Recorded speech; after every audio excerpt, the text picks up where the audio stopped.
President Biden and former President Trump will step on the CNN's debate stage tomorrow night here in Atlanta, both hoping to pick up votes as their battle for the White House remains razor close.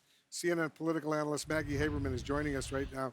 Maggie, what does a win look like for Trump and for Biden in tomorrow night's CNN debate? It's a great question, Wolf. And these are, they might both win. They might also have both have bad moments. In Trump's case, he needs, as he has acknowledged publicly, to interrupt President Biden less than he did in their first debate in 2020. He needs to be able to articulate some kind of a vision for the future that isn't talking extensively about what he calls lawfare or the indictments against him or the legal cases against him, because the more he talks about that, it just moves it to the front and center issue set and reminds voters of concerns that they have about him. President Biden has to show that he can stand there for an extended period of time. He has to essentially reprise his State of the Union speech. He has to quell what are pretty widespread questions and concerns among not just, independent voters, but Democratic strategists about his age and about his ability to handle the rigor of a campaign. And he also has to lay out what he wants to do over the next 4 years and what he would do with another term. It's much easier to be the insurgent than the person in power. You've done an amazing job covering Trump for the New York Times all these years.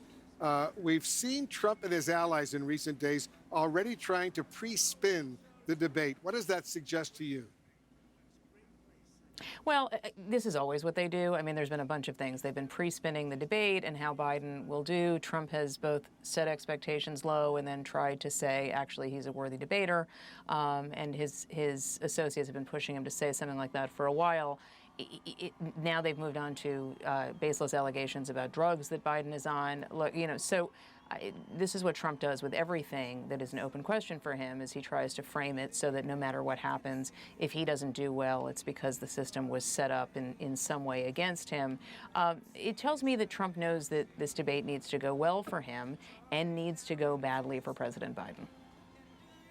CNN has learned, Maggie, that the Biden team suspects that Trump may have done more preparation than ever before going into this debate. What is your sense of how much Trump is preparing?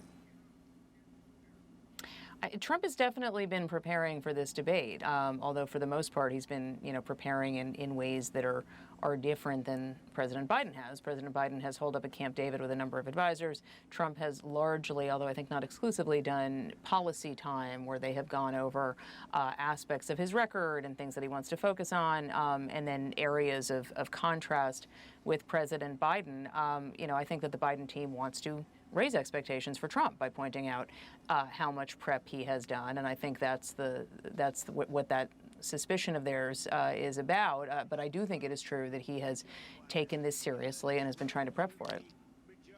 Trump is now acknowledging publicly that he was, quote, very aggressive in that first 2020 presidential debate.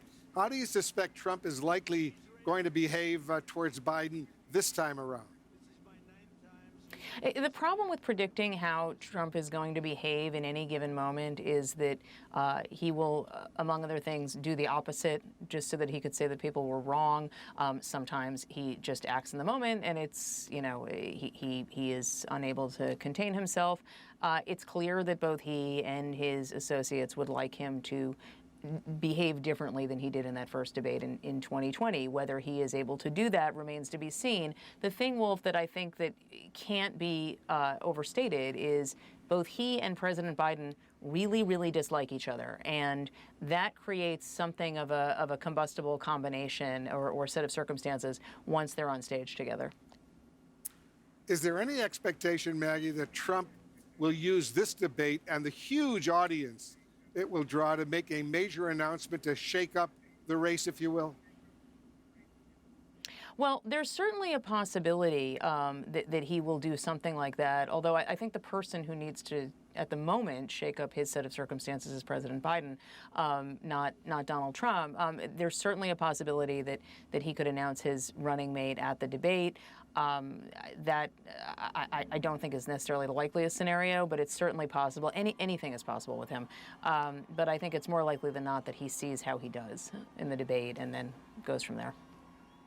A new poll just out from your newspaper, the New York Times, and Siena College, shows that 20% of Republicans and 10% of independents are more likely to vote for Trump because of his criminal conviction in New York.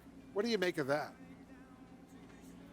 I think that the responses from voters about a conviction and how it will impact their vote in 4.5 months have been very, very hard to actually pin down. There's definitely been a lot of evidence in past polling that in some places it hurts Trump.